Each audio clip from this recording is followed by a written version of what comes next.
What's the story, Morning Glory? What is the word, Hummingbird? Thank you so much for clicking on my channel and for joining me for this review of Love in Paradise, Season 2, Episode 5, Translating the Truth. Let's start off with Ariana and Sherlon. So, as I'm watching Ariana, I don't know exactly how to feel. I don't know if I should be upset, if I should be frustrated, if I should be annoyed, if I should be sympathetic, if I should be supportive. I have no idea because Ariana is such a sweet girl. She is such a sweet girl, but for some reason, she cannot let go of this illusion that she can only be happy with the father of her child. Ariana seems to believe that I don't know exactly what it is. I just don't understand why she's hanging on to this dream, this hope of I have to be with Sherlon, to have a complete family. It could only be with Sherlon. It can't be with anybody else. It has to be with Sherlon. And Sherlon is dropping all kinds of red flags to let her know that he is just not the one for her. He is not the one for her. I don't know if it's got something to do with her own upbringing and her own family structure. I don't know if her father, I cannot remember if her parents are divorced or if her father passed away. I don't know. She's missing something from her childhood that she feels like she can recreate with her son Odin because of something that she lacked in her own upbringing. I just don't understand why she feels this need like it has to be Sherlon. And I really want to ask Ariana, do you really love Sherlon, this man that is before you? This is the man that you love? Or are you just in love with the idea of creating this family unit with the father of your child? And it happens to be Sherlon, so you might as well just try to make it work with him. Let's get into it. So Sherlon did complete the paternity papers. And so she asked him if he had already completed them, why didn't you send them to me when I asked for them? He says that because he works 2 jobs and 7 days a week, and the nearest FedEx is so far away, he never got around to it. Sherlon, if you work 2 jobs and you're working 7 days a week, how much money are you sending to Ariana for your son? Because your excuse of not sending her any money is that you're not making any money. You're not making enough money because last season, I don't know what's going on this season, but last season, season 1, he complained about how he can't send her money because the tourism industry had gone to crap because of C-19. So he really wasn't making that much money. Okay, now that I'm assuming that tourism is back up again, how much money are you sending her for your son? If you're so busy working that you can't even mail off a letter, how much money are you sending to Ariana for your son? So he talks about the FedEx. I don't know if they don't have any other type of mailing services in Jamaica. Is it just FedEx that can deliver letters to the States? I don't understand.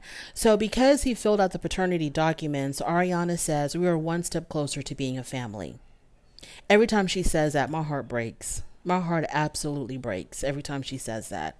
She's still hanging on to this illusion that he's going to wake up one morning and realize that, oh my God, Ariana, I've been in love with you this whole entire time.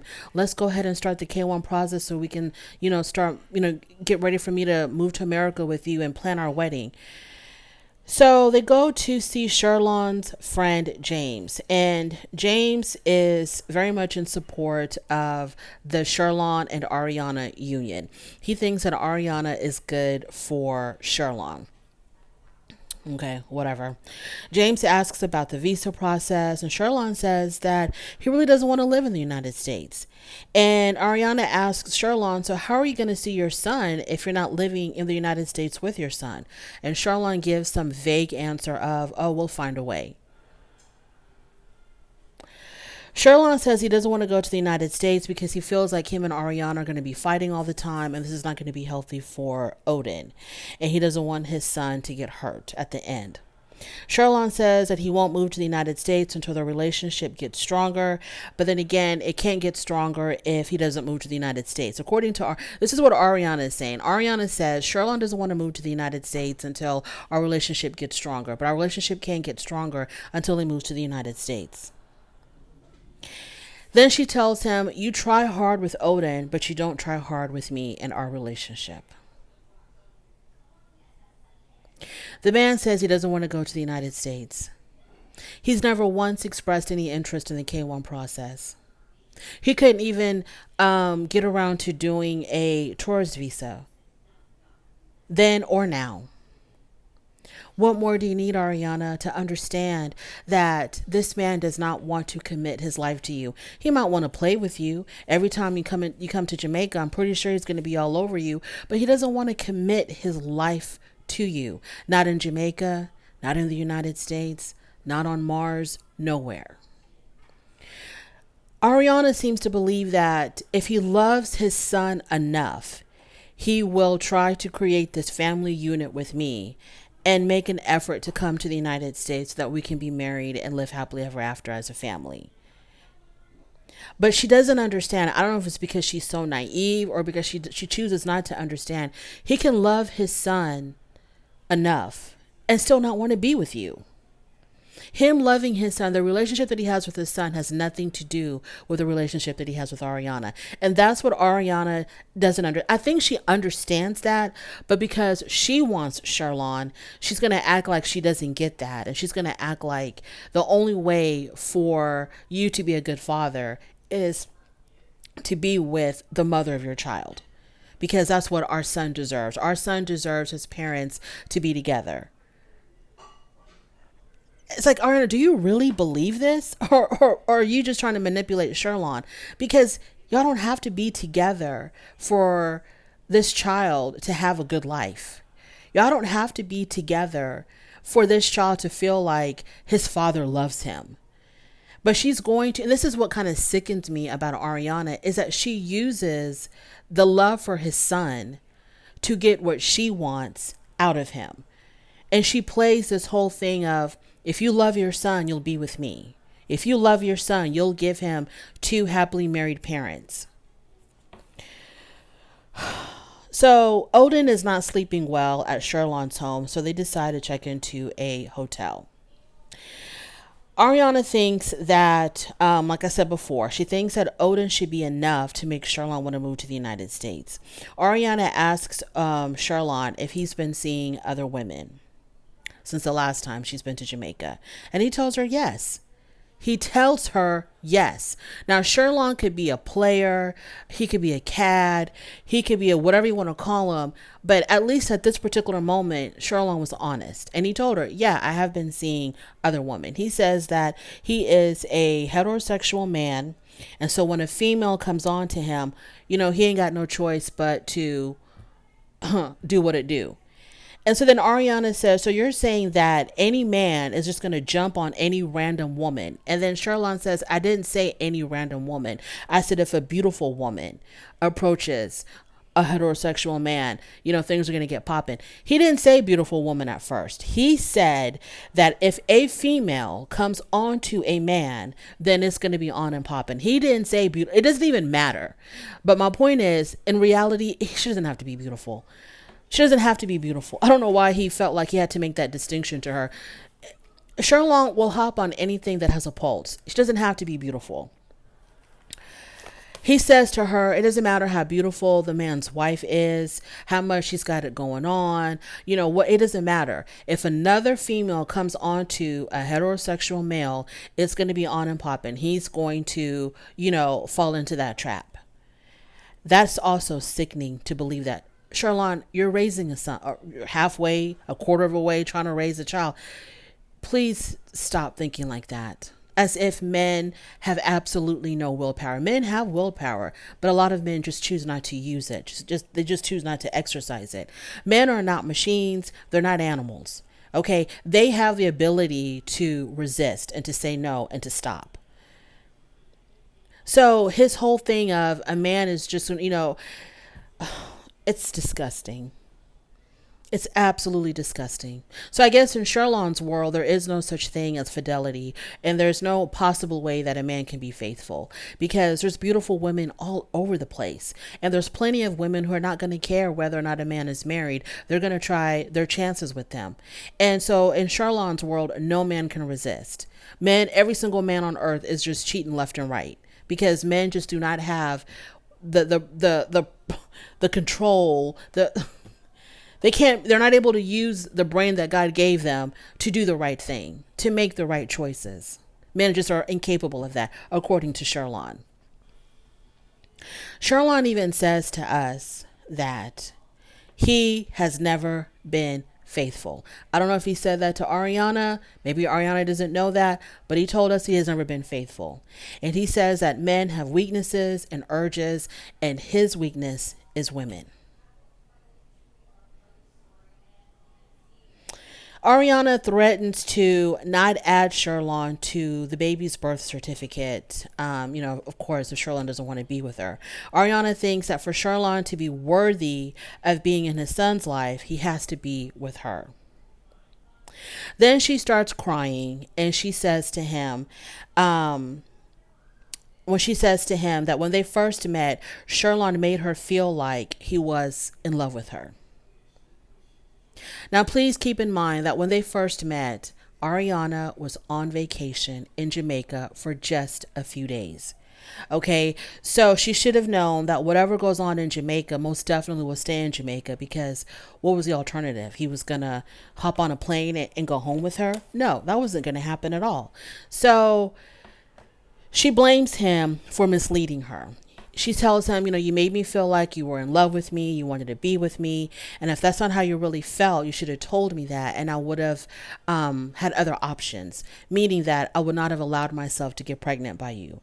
Meaning that she's basically saying that she consciously and purposefully did not use protection with him because she believed that they were meant to be and that they were in love with one another. Someone that she just met on vacation, the guy that worked at her resort, the guy who is around so many women at any given time. She believed that he fell in love with her and he was going to be with her for the rest of his life. He was going to commit his whole entire life to her and they were going to be together forever. So she went ahead and threw caution to the wind, took absolutely no precautions, and now she ends up pregnant. And she's wondering why this relationship is not working. I don't know if she's naive. I don't know if Ariana is playing naive. Do you not understand that this is what people do? They'll flirt with you. They'll tell you whatever the hell you want to hear so that they can get what they want out of you. That's how the game is played. Like, Ariana, what's going on? Are you this naive or are you just playing naive?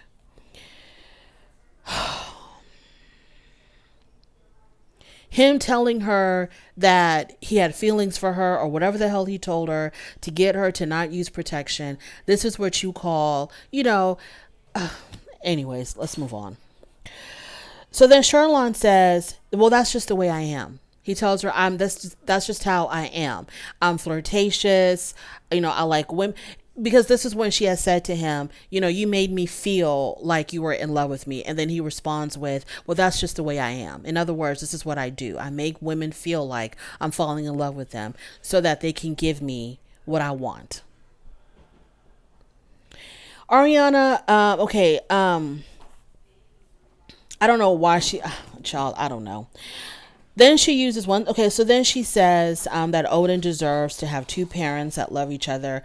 Oh, the only thing that Odin deserves is to have as many people love and care about him as possible. That's all he deserves. He doesn't deserve to have Ariana and Sherlon walk down the aisle. The only thing he deserves is to have his parents love him. That's all he deserves.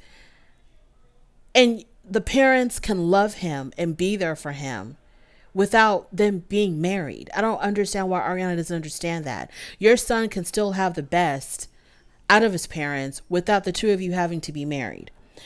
Ariana says that her biggest fear is for Odin to know that his dad didn't love him enough to even try to be with her. That is an awful way of thinking, Ariana, for you to think that that Odin one day is going to be like, well, my dad didn't love me enough to want to be with my mother. What? That's some psychological and emotional abuse on a whole nother level. I hope to God, Ariana, that before your son begins able to comprehend things, that you are not going to tell that before your son is able to comprehend things. I hope that Ariana will somehow realize that she doesn't have to be married to his father in order for the father to truly love his son. I hope she realizes that before he gets older, because I don't want her to tell her child, your daddy didn't love you enough because he didn't want to marry me. What? Ariana says that Sherlon was going to, so she tells us that, Sherlon told her that he was going to make more of an effort to work on their relationship. So the next day they are out to eat or something, and they have a discussion about what she saw on his phone. She said that she saw some girl sent him a picture on his phone. And so they get into an argument about that. Now, the thing that really bothered me about that argument is that he was cussing at her. He was cussing at her. And I don't care what the hell is going on between the two of y'all. I don't care how naive and stupid Ariana tries to play. Sherlon should never be at that point where he is cussing at the mother of his child. I don't like that. That really bothers me when people who are supposed to, just give her the minimum amount of respect and not cuss at her. Sherlon says something about, I'm pretty sure you've noticed that since you've been back to Jamaica, there really hasn't been a spark between us. And so, Ariana, she's feeling like Sherlon is not attracted to her. Why isn't that enough for you to move on? If you feel like this man is not attracted to you and he's even telling you that there really isn't a spark between the two of you, then Ariana, why isn't that enough for you to just move on? But he says he's going to keep working on it. He keeps telling her that he wants to work on their relationship, and that's the mistake that he's making. And so he's using this fear of Ariana taking the baby away from him. He's using that fear to perpetuate this illusion that he wants to work on this relationship with her. And so she's taking that and she's running to the bank with it, as in, this is you promising me that you want to be with me and that you're going to work on our relationship and work on us being together. And the lies that are going back and forth is just absolutely frustrating. Ariana needs to let him go and stop falling for the okie doke. She keeps telling him, I want you to be honest. I want you to be honest. And so when she sees things, because he's not telling you what he's really all about, Ariana, he's doing you one better. He's showing you what he's really all about, but you're completely ignoring that. So his actions mean nothing to you. You just want to rely on the words, on the lies that come out of his mouth. That's what you want to rely on, because that's what she uses against him. But you said, and you promised, and you said, instead of using his actions, the fact that he is with other women, he even told her that, the fact that women are sending him pictures on his phone, the fact that there's no spark between them, the fact that he has no interest in moving to the United States. This man is showing her exactly what he's about, but she's totally ignoring all of that, and she's just going to go by the fake words. Sherlon needs to be honest with her. I said this in another one of my videos for another show. Men will have the strength and the courage to do anything. Go to war, do this, do that, get into bar fights, commit crime, do all kinds of stuff. Men will do that. They'll face any kind of fear head on. But for whatever reason, they're just incapable of looking at a woman that's interested in them, but they're not interested in her. They're just absolutely incapable of telling that woman, I don't want to be with you. They can do anything else that requires courage except to look a female in the eye and say, I don't want to be with you. I'm not interested in pursuing anything with you. You're a great person. You'll make somebody else a great wife, a great girlfriend, but you're just not for me and I'm not for you, and I don't want to do this anymore with you. So then the moms are going to be arriving. So Ariana's mom, she arrives first. Ariana's mom, she's not about the BS because she had to quit her retirement to go back to work to take care of her grandson and her daughter, because her daughter's making dumb decisions and the father of the child is not stepping up to the plate. So Ariana's mom is not here for the BS. She wants something to happen. She wants Ariana to move on from Sherlon. She wants Ariana to go out there and find something better. That's fine. I don't think Ariana should be so quick to get into another relationship. I think Ariana needs to get away from Sherlon. She needs to take a break, needs to work on herself and her self-esteem. Then she can move on to finding a relationship if that's what she wants to do. So her mother shows up, and Ariana tells her mom that Sherlon has been with other women. So of course the mother's really upset about that. Now, one quick thing about Sherlon being with other women: Ariana had said that she was surprised to know that she was surprised to hear that Sherlon was with other women because she thought that they were in an exclusive relationship. She says, as far as I know, I'm his girlfriend. He told me I was his girlfriend, and he never told me anything else. He never told me otherwise. That's where you have to start looking at the action. Is Sherlon acting like the perfect boyfriend for you? The kind of things that you would want your man to do for you, Ariana. And I'm pretty sure you have a list of that. The kind of things that you believe your man can show you that he loves you and wants to commit to you. Is Sherlon doing any of those things? So her mom is like, you need to have a serious conversation with Sherlon because, you need to get some answers from him. Basically, the mom is trying to be patient, but the mom is at the very end of her patience. Because Ariana is just living in Neverland or whatever. So Ariana says that when she got pregnant, her self-esteem was really, really low because she had gained a lot of weight and she had let Sherlon get away with a lot. So because of her esteem being so low, he was running amok, and she had allowed him to treat her badly because she felt so bad about herself and probably believed that she didn't deserve any better. I think we need to stop. Women need to seriously stop measuring their worth by how much they weigh. That right there needs to stop. No matter how big or how small you are always worthy of the best, no matter how big or how small. So because she gained weight, she felt like she didn't deserve any better. So she let this man mistreat her because she gained some weight. Ariana wants to change Sherlon so bad. She wants to turn a hoe into a husband so bad. She can't even think straight. Sherlon is 36 years old. He's not 26. He's not 21. He is 36 years old. This man is set in his ways. He doesn't have a problem being a father to Odin. He needs to step up to the plate and start helping out more financially. But he has no problem being a father to Odin. He doesn't want to be in a committed relationship with anybody. And the longer that Ariana stays with Sherlon, the more he's just going to embarrass her at the end. Right now, he's embarrassing you a little bit. You keep on staying with this man, and he gets more frustrated with all these ultimatums that you're putting on him and threatening to take his son away and putting all this pressure on him. He's going to embarrass you so bad at the end. It's not even going to be funny. Moving on to Frankie, Abby, and Gabby. So Rodney and Selena. Rodney's Frankie's best friend. Him and Selena, they're still going to go through with their trip to Mexico. Frankie was supposed to join them, but he backed out at the last minute because he doesn't want to come in between Abby and Gabby or something like that. So Abby is talking to Rodney, and she's insisting that Rodney tell them why Frankie didn't come. Now, why would she do that?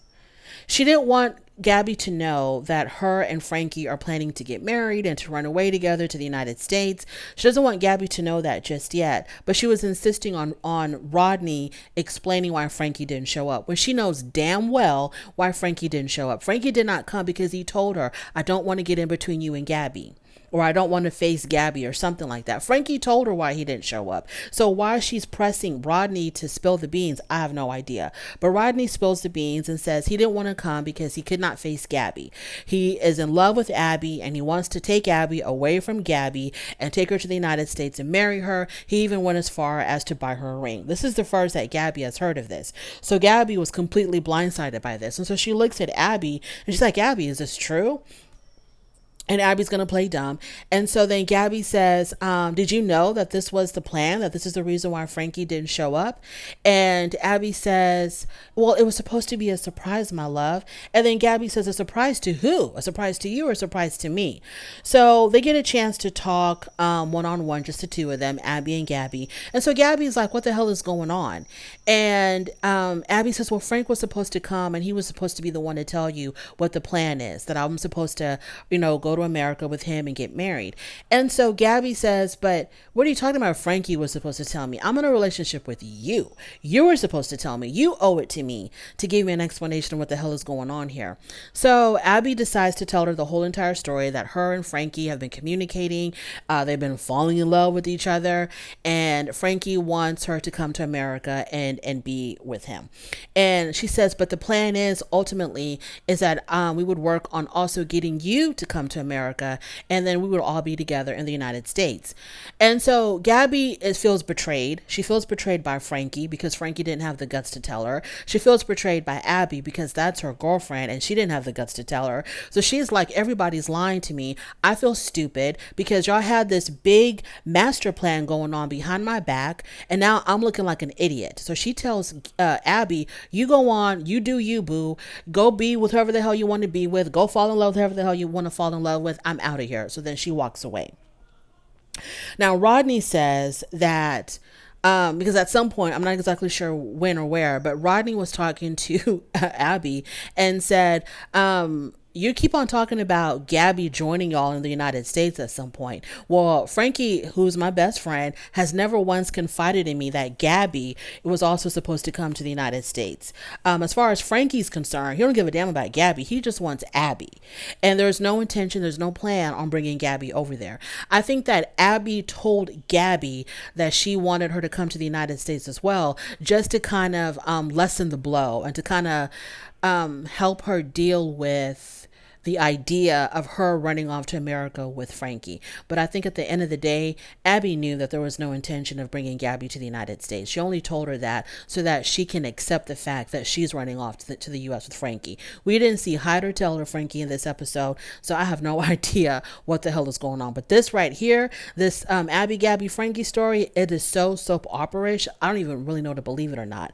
Moving on to Johan and Danielle. Okay, so they wake up the next day after they had been hanging out with his friends, and Danielle found out that the friends had no idea that Johan was getting married in a couple of days. And so they wake up the next day and Danielle is in a bad mood because he never told his homeboys that they were getting married. Plus she gets a bill from the hotel that they were charging her $200 for the peanuts that Johan had opened up and started eating. $200 for peanuts. So then they're on their way to go see his family. So they get in the car, and they don't even get in the car. Before they get in the car, she has to sage the whole entire car, and she has to sage Johan from top to bottom. And Johan says in his confessional that he's getting really frustrated with all of Danielle's crazy rituals. So they get in the car, and he offers her the $200 peanuts. I'm like, isn't that adding insult to injury? So he offers her these $200 peanuts, and she's like, no, I can't have any peanuts because my spiritual advisor told me I cannot have peanuts, among a whole bunch of other things he told her to do and not do while she was in the DR. So he was like, why can't you have peanuts? And she says, well, my spiritual advisor told me that if I have peanuts, that my life is not going to go well. So I have to listen to him. So peanuts are going to ruin my life, so I can't have any peanuts. So then they start talking about faith. I think she asked him something about, will the church allow a witch to enter? Because I think she sees herself as a witch. And Johan was like, no, they can't. The church will not allow a witch to enter because they see witches as evil or something. And then she says, well, there's no such thing as an evil witch or a good witch. Witches are witches. And he says there are evil witches because there are some witches that will kill newborns and suck their blood. Child, oh my God. Okay, I cannot believe that I'm saying these things. So they get to Johan's family house, and Danielle was a little bit taken aback by like the level of poverty that Johan is living in. It's a whole bunch of people in a very, very tiny house. They do have a bathroom, but they don't have any running water. And so they have to get water from somewhere else to be able to use the toilet, wash dishes, etc. So she's just, shocked on how, poor they're living. So they have a conversation with the whole entire family. They talk about where they should live. And so she's asking the family, do you think that me and Johan should live here in the DR or go back to the United States? And everybody says, go back to the United States. Of course, there's better opportunity over there. And so she's like, in her confessional, she says she's over living in New York. She's tired of the rat race, the high rent, the hustle and bustle of New York City. She's tired of all of that. She says she just wants to go to a beautiful island and do her yoga and live out her remaining years in complete peace. And Johan, he's like, no, we're going to go to the United States because there's no opportunity here. And one of the sisters tells her that no matter how hard you work, you're not going to see the fruits of your labor. At least in America, if you work hard, you can actually see the work that you're putting in.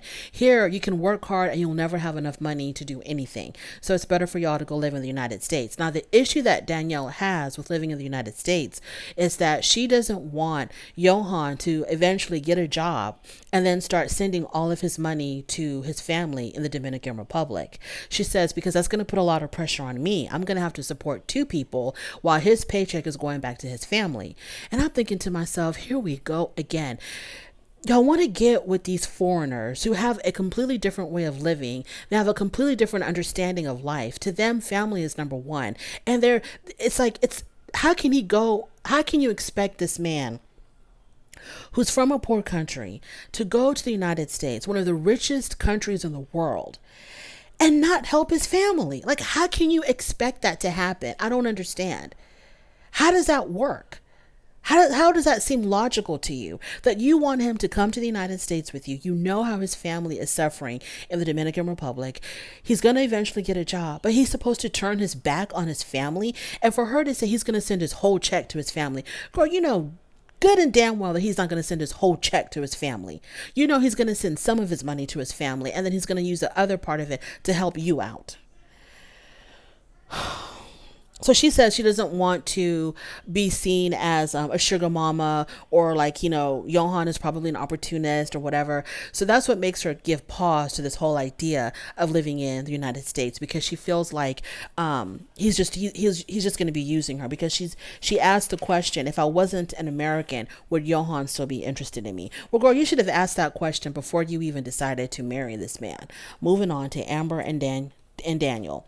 So they go bowling, and Amber finally drops the bomb on Daniel, letting him know that her friend Ashton is going to be moving in with him. He also was blindsided. So he was like, what? Why didn't you tell me this beforehand?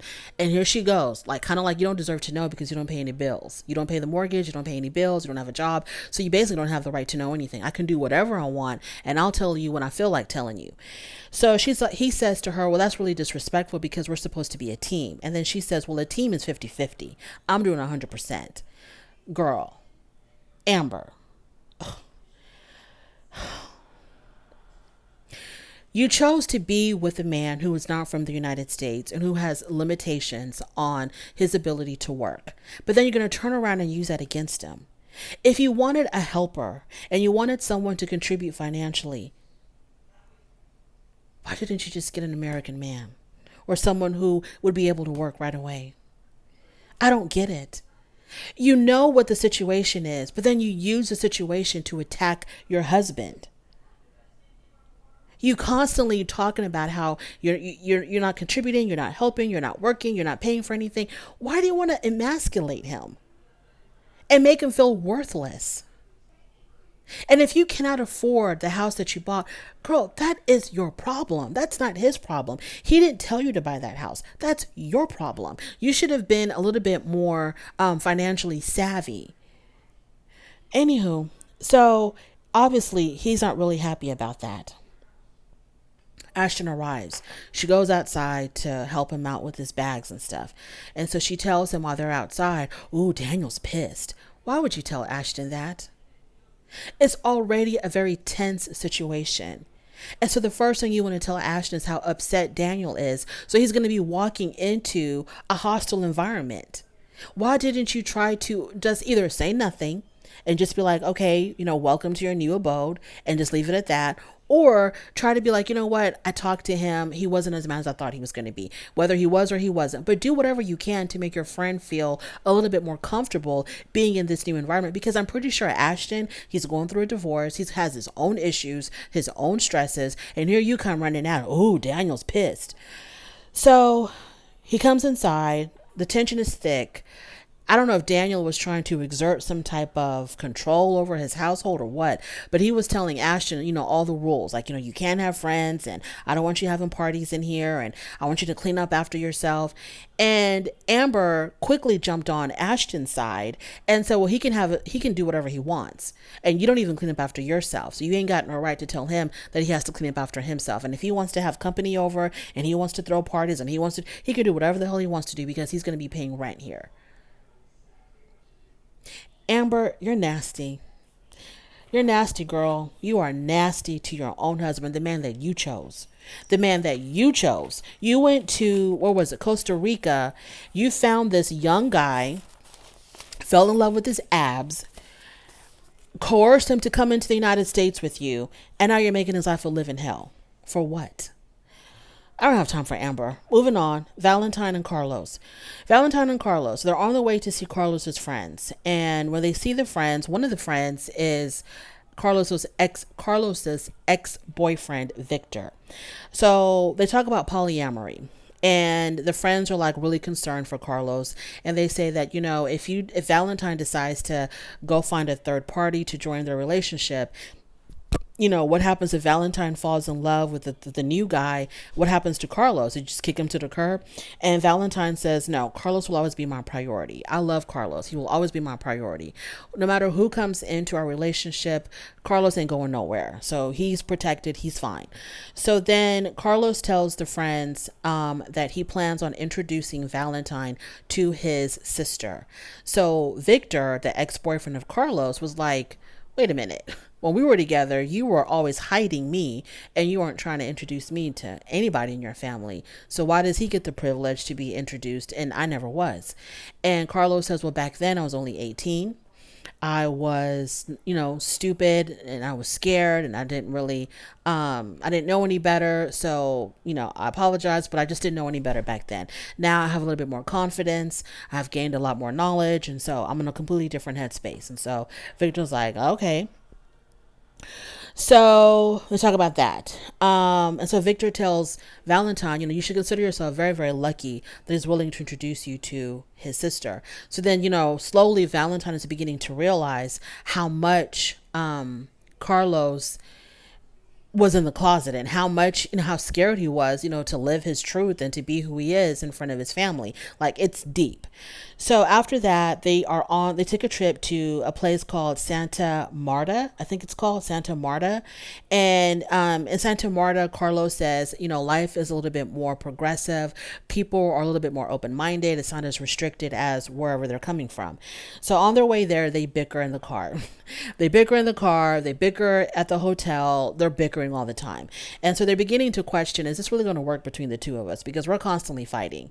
So they have a conversation later on and they smooth things out. They're very much alike. They're very alpha male and they each want things to go their way. So they're constantly butting heads, but they talked about it. They talked about why they are the way they are. Valentine gives a story about how his stepfather was so dismissive of him. And so he always feels like he needs to be heard, and Carlos is very headstrong. And so they understand what their issues are. And so they're going to try better to make things work out for them. But as far as getting married and proposing to Carlos, Valentine says he's going to hold off on that for just a tad bit until he sees that their relationship is actually improving. Thank you so much for being here, for joining me in this review. I really do appreciate it. On your way out, please do not forget to rate the video if you like this content. Go ahead and subscribe and I will definitely talk to you later. Bye.